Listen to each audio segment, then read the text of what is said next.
ముఖ్యమంత్రి ఢిల్లీకి పోతారా, ప్రధాని మోదీ కాళ్ళు పట్టుకుంటారా, ఏం చేస్తారో మాకు సంబంధం లేదు, కానీ ఖచ్చితంగా రూపాయలు 25,000 మద్దతు ధర సాధించాల్సిందే అని నిజామాబాద్ ఎమ్మెల్సీ కల్వకుంట్ల కవిత డిమాండ్ చేశారు.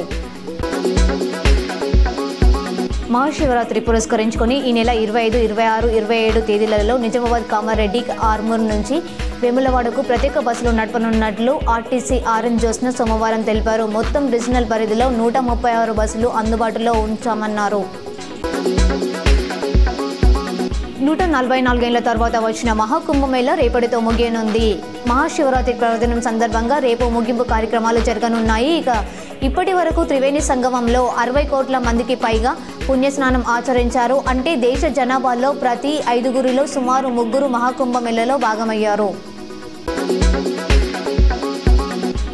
ఎస్ఎల్బీసీ టన్నెల్లో చిక్కుకున్న ప్రాజెక్ట్ మేనేజర్ ఫోన్ రింగ్ అయిందని మంత్రి కోమటిరెడ్డి వెంకటరెడ్డి తెలిపారు. ఘటన జరిగిన రోజు ఆయన తన భార్యకు ఫోన్ చేసి మాట్లాడినట్లు తెలిసింది.